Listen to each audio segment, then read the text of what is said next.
What's up, guys? Back in the whatever here, and back for what if Deku was cheated on part 2. I'm gonna be posting 2 videos today. Just a heads up. Now, it cut out last time, and I didn't really explain much before I noticed it. I actually explained a lot, but neither here or there. I'll just sum it up to his love, which I was talking about before it cut out. I'm pretty sure I named her Haruko, and her quirk was... Honestly, I forgot what her quirk was. It was something to do with the earth, okay? She can control the earth. Yeah, earth control. Yeah, we'll just call it that for now. And she has just transferred in. And now, Deku, as I said before, he doesn't really show love in a usual way. Where they would buy things, care for things. He shows love in a very different demeanor. But she still knows that he loves it. And they've been dating since she's moved to... Well, not moved, but transferred to his school. Now, we're going to look at everybody's point of view on this.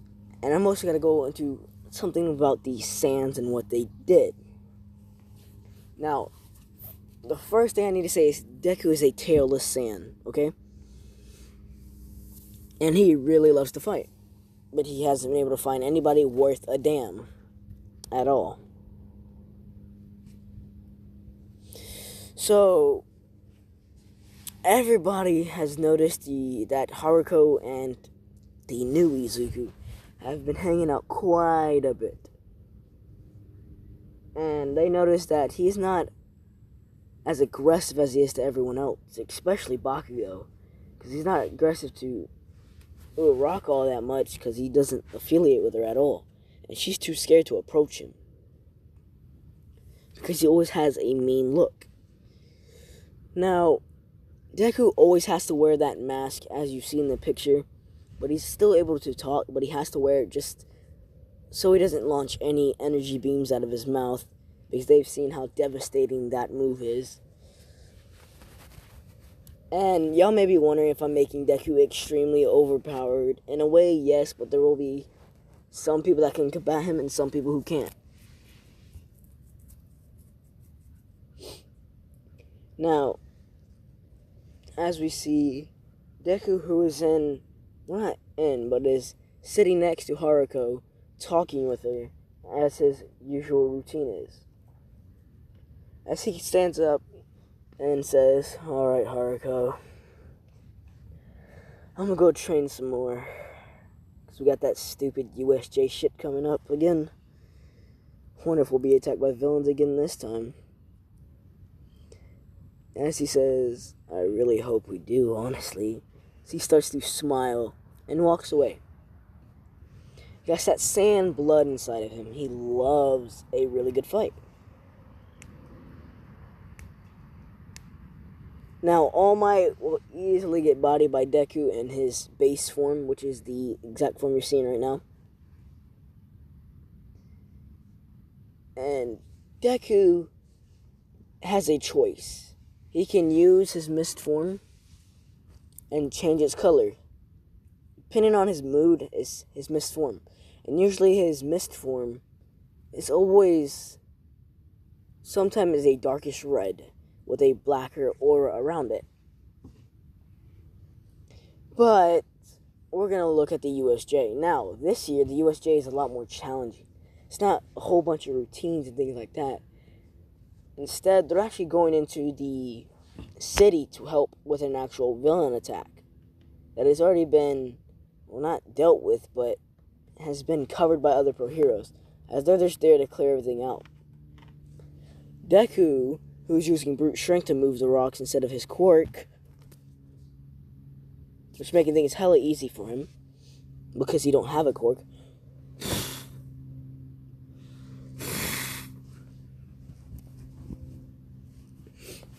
But he does have immense power. Then again, they still don't know what this immense power comes from.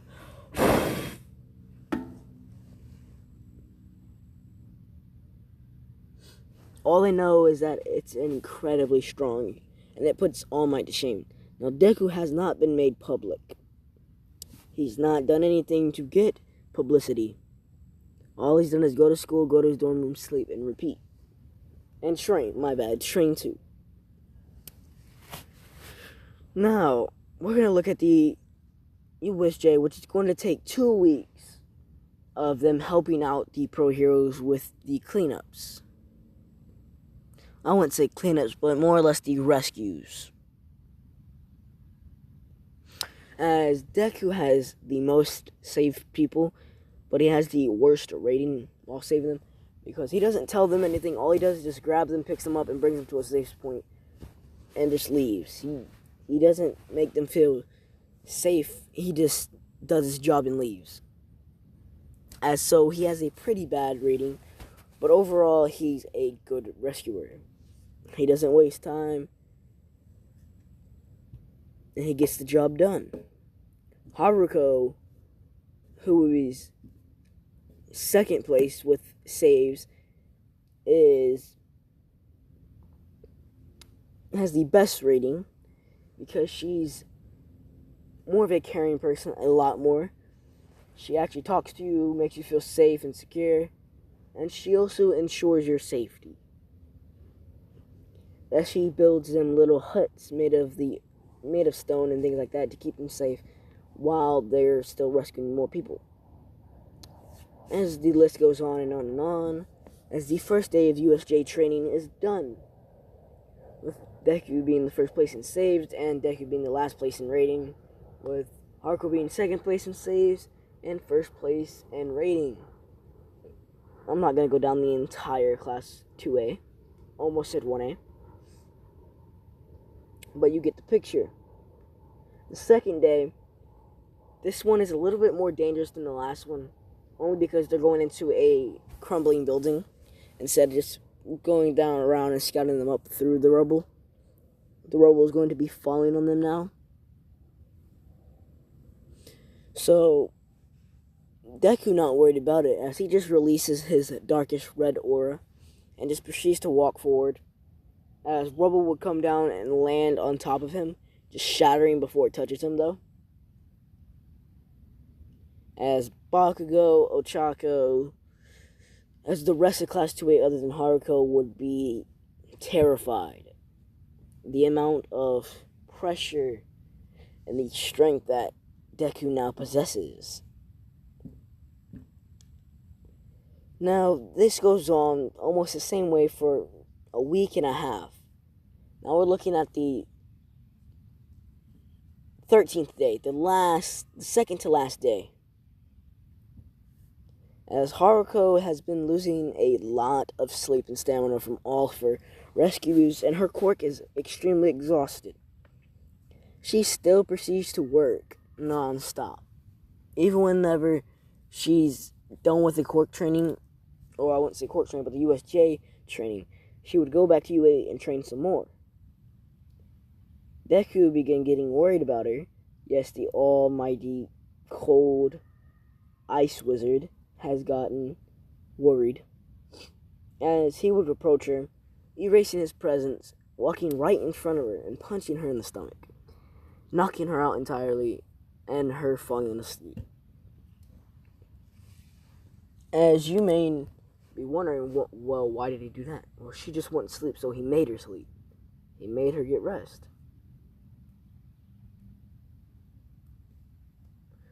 Now, Deku is now putting her in her bed, well, in her dorm room, as he begins walking back to his.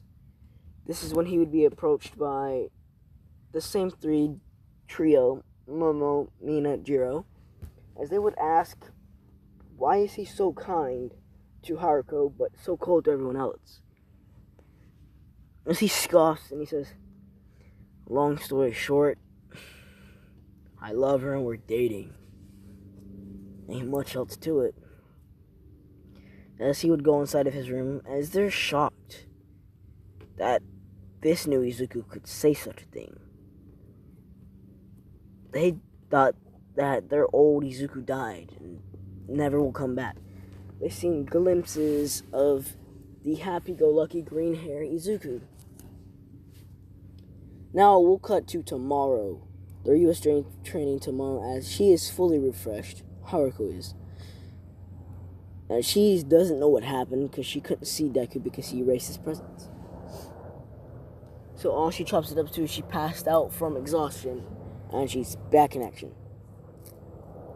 As this is the final day, and it's the hardest mission for them yet, because this is the middle of a villain fight.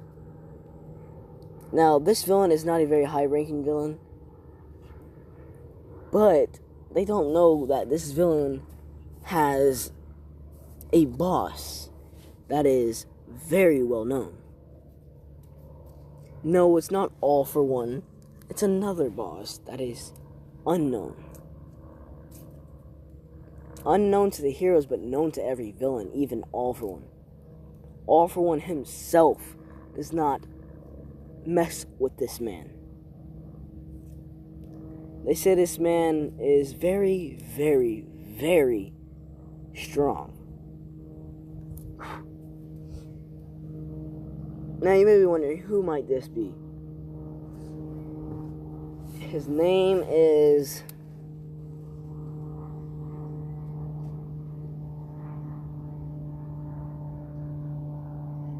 I'll call him Taba.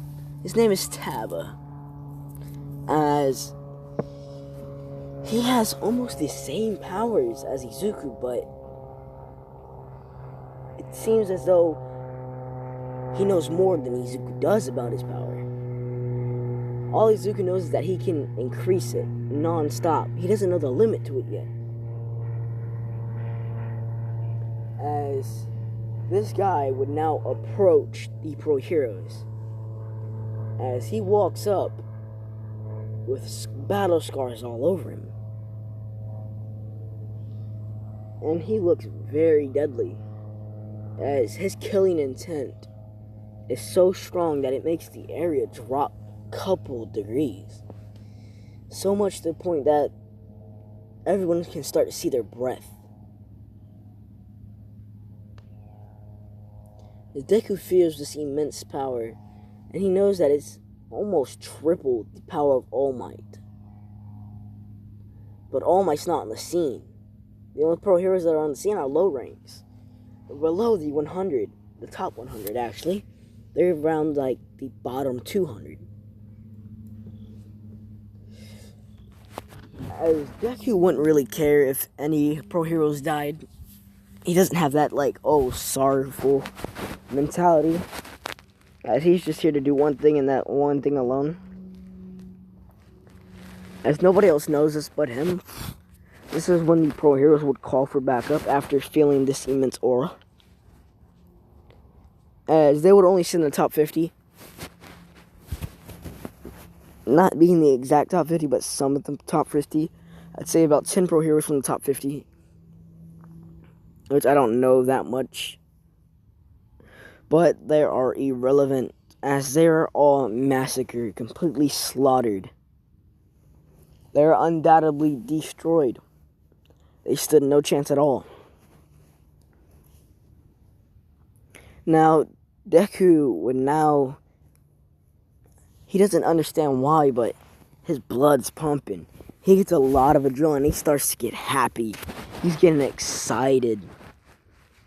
As he just immediately sprints over to this guy with this immense amount of power.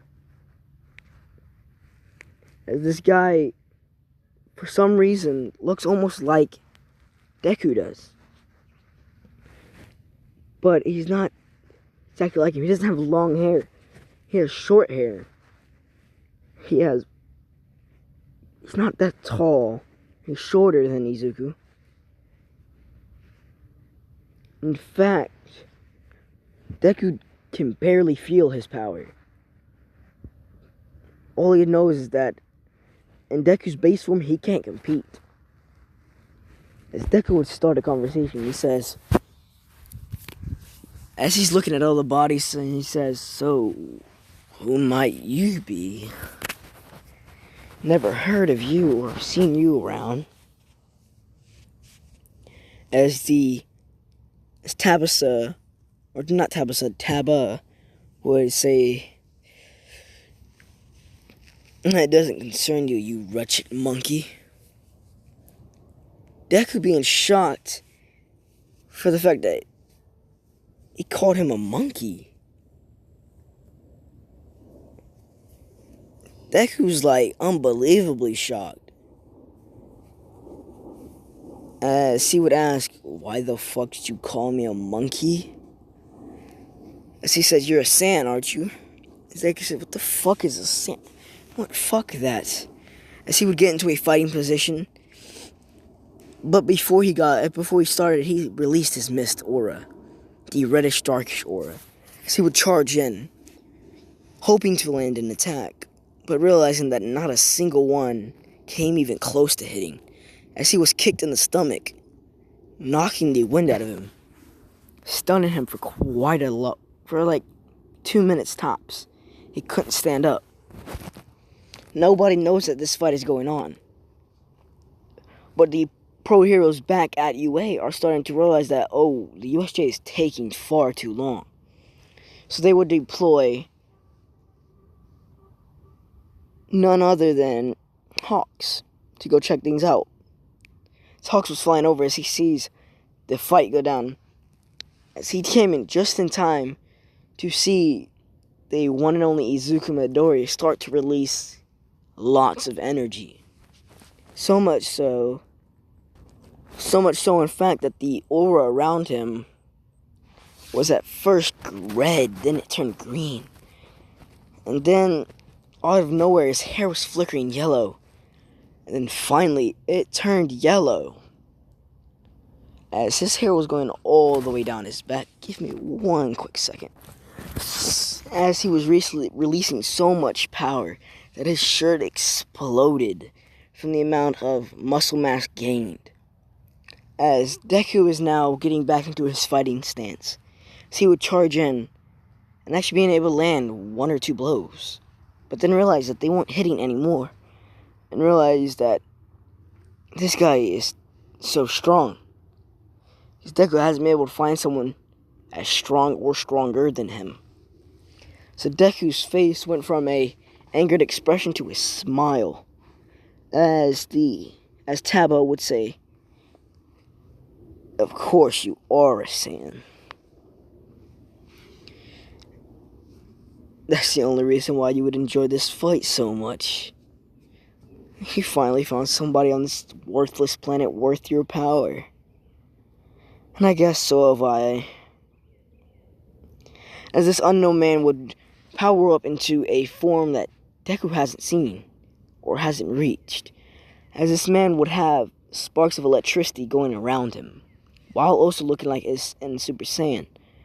As Deku would look shocked and then finally ask, "That form, what is it?" As the unknown man would say, "That's for me to know and for you to find out." As the man would almost look like he teleported, but punch Izuku dead in the face. Now Hawks is relaying everything that is going on to the pro heroes back at UA. As now All Might, the top 10 heroes, have been commissioned to go help out these students. As soon as they all get there, this is when everybody's informed of what's going on. Now, the only people that know about Deku's true strength is All Might, Aizawa, Nezu. Those are the only 3 that know about it. As Deku is getting his ass beat. He is now knocked down, and he's been beat so badly, he's already dropped out of Super Saiyan. Now, for what I was saying earlier, in the comments to one dude asking about the My Hero Academia Saiyans, they are different. I will explain why they are different very soon. But for now, I'll continue with this part. As Deku would stand up after being so badly beaten, dripping blood everywhere, with his mask somewhat broken, only enough for him to open his mouth into a roar as a greenish blast would form as he shot it, hitting Taba right in his chest. But to everybody's surprise, including All Might's, and Nezu's to see that this man wasn't even phased. All it did was just break the armor that he was wearing. As Taba would say, "That's quite the power you got there, but seems you haven't had it for long." As Deku would fall down, laying on the ground on one knee, huffing and panting. This is when a young girl will scream out, "Izuku!" and run over. I'm not going to make a girl voice. Don't feel like doing it right now. And she would run over and start trying to heal him. Or less trying to heal him, but more like trying to keep him safe with a couple of walls in front of him.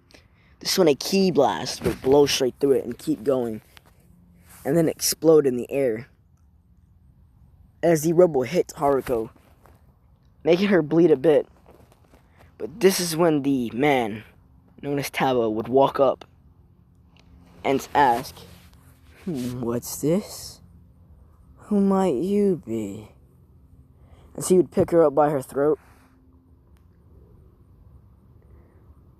As Deku is struggling to do anything, she's barely able to move. As Taba would continue to choke her and ask who she is, her not being able to talk because he's choking her. As he would say, "Oh, that's too bad." So he would charge up a ki blast and put it right to Haruko's chest. And the blast would go straight through her chest. As Deku would see this, he's shocked. He's stunned. As he would feel overwhelming anger and anguish. So much anger, in fact, his pupils disappeared. Now, heads up, this might be loud, it might not. But as he would begin standing up faster than Taba thought he could, as out of nowhere, he just began screaming.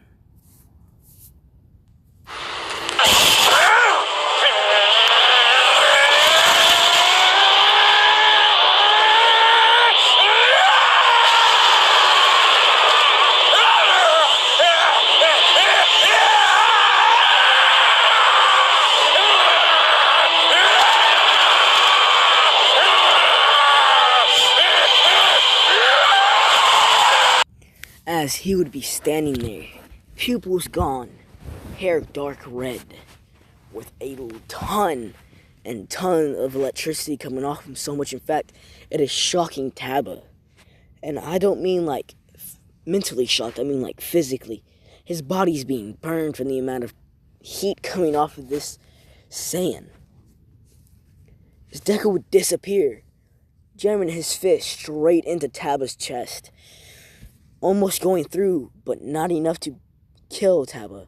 Only enough to knock him on his ass and almost knock him out entirely. As Taba is still in Super Saiyan 2. While Deku has gone beyond Super Saiyan. He is releasing fire. His ki blasts are no longer normal energy. They feel almost like the sun's energy. They're so hot to the touch. As Deku begins just throwing and throwing ki blasts, destroying everything in their path. As one would hit Taba, as it burned Taba's right arm clean off. As Deku, in his mindscape, is just screaming, crying, full of so much hate and anger. As he finally looks up, as he just mumbles, "Kill, kill, kill, kill, kill." As he would punch and punch and punch Taba so many times before giving him the chance to power up. To the point where Taba, at this point, has dropped out of Super Saiyan 2. And Deku is not stopping at all. He's just continuing and continuing and continuing. Now this is when the pro heroes would arrive. As the pro heroes get there, they're all looking at this red-haired, almost shirtless man beating down on this random guy. As they notice that each of these blows are digging deeper into the earth with every hit. And he's just not stopping. It's almost like he's unstoppable. as they're all feeling heat to the point where they can't get close enough to touch Deku, as they're all just covering their body. Now, this is when the UA students will feel this, as they come rushing over to the Pro Heroes and ask what's going on, as they would see Deku's enraged state. As they ask what's going on, the Pro Heroes would say they don't know, they just got here. And this is when one of the students would notice Haruko down on the ground, lifeless. As they would run over, pick her up, and start asking what happened, as she would not respond at all.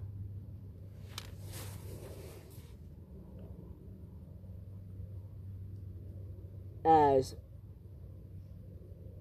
everyone begins to look at Deku, as they're all wondering what's going on with him, because all they've seen is a reddish aura. They've never seen his hair change color like this. And the amount of heat coming off him is inhuman. As Aizawa would say, it's almost like phoenix fire. As they're looking at the man Deku's beating, as they can already tell, this man is dead. He's beyond dead. He's being destroyed. His body's being destroyed to a molecular level. So, as they realize that they can't stop Deku until he decides to stop. As Deku just continues and continues and continues, till this man is no more, nothing other than dust. This is when Deku's body wouldn't keep up. It finally starts to slow down even more, as it would finally stop. This is when he would lose the red hair and fall down. As he fell down, he mumbled, "Haruko," and hit the ground. Now, as everybody would rush over to him, as they would touch him, and it's almost like they were burned instantly. As Deku's body was so unbelievably hot that it actually would leave burn marks on everybody who tried to touch them. It would start to melt the metal mask he had on, as it would finally melt away, and everybody saw his face finally, as he would always have it. As they're shocked on what he looks like, they realize he looks almost the same as he did back then. Almost the same facial structure. The only thing that changes his personality, as well as his body too, but they still feel a bit of happiness from it. As Bakugo would call Deku weak for passing out like that. As immediately he is hit with sound waves as well as acid. As he would be burned and also almost deaf from the immense amount of sound waves that he was hit with. As you already know who did this being Momina and Mojiro, as they would hit him very, very, very hard, as the sound waves would break some bones, while the acid would burn some skin to the bone. As he would be healed by Recover Girl, which was already there, to make sure nobody really got hurt because of this attack, which is too late, as she's been trying to heal Haruko, but hasn't been able to.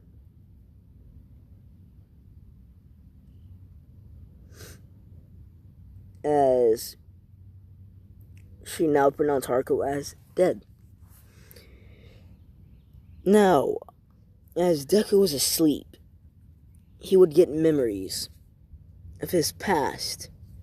Not his past life, but his past, because he doesn't have a past life.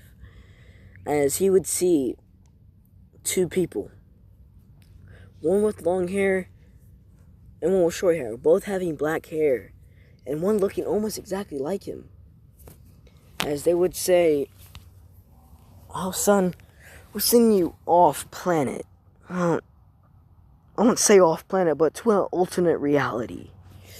One where I hope you can be the strongest in the world. If so, I'd really be happy for you." As a blue aura would consume the area that Deku was in. As before he left, he'd see a red beam shoot straight through both the people in front of him. As they wouldn't call him Deku, they would call him,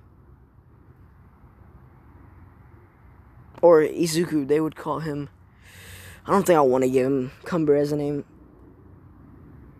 Yeah, I'll just leave it as Izuku and Deku. I'm not going to give him like a whole Cumber, make him a reincarnation, nah. His name is still Deku. As Deku's been out for 2 weeks.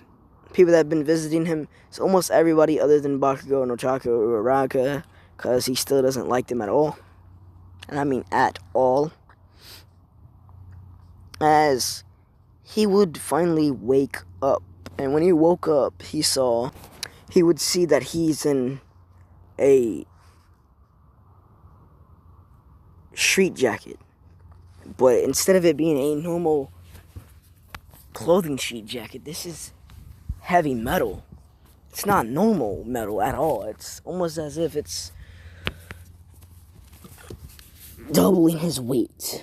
As this would be the same things they used in the actual anime for the final exams. I wouldn't say final exams, but the one where they had to fight the teachers. As this would almost hold him down, but it'd just make his arms immobile, but he'd still be able to use his legs and things like that. As the mask on his face has been put back on for precautionary measures. As the first thing he would ask is, "Where's Haruko?" As he's just shrugging his shoulders and moving his head, as everybody in the room would look down, as Recovery Girl would be the first to say she's gone. Deku would begin getting angry. He's like, "What do you mean she's gone?" As he said, she would look down and said she died in the fight. As Deku would immediately release this reddish aura that was starting to destroy the hospital bed he was sitting on and the hospital itself. It was shaking everything. As now it would stop shaking everything, but the aura wouldn't go away at all. The aura would stay, not disappear. As he would get up and walk out. As he was walking, he finally got back to UA and he went to the dorms. And he lay down in his bed, still realizing that the auras are on around him. But he's also remembering what that power he had was. And that guy said it looked like a better version of Super Saiyan 1. I'll just call it Super Saiyan 2, why not? But that reddish form didn't feel like anything. It felt like fire. Phoenix. I'll call it Super Saiyan Phoenix. I'm making my own Super Saiyan. You got a problem with it? Don't fucking care. But he would think about training with it as he would begin meditating, trying to get even close to it. As he would fall out of it immediately because he realized that this red aura is giving him a major power boost, but it just won't go away. As there's a knock on his door, as he would ask, "Who is it?" As he would be, as they would say, "It's us." And Deku would say, "Who?" "Momo, Mina, and Jiro." And that's what I'm going to be leaving it off. Hope you guys like, comment, subscribe, and I'll see you guys later.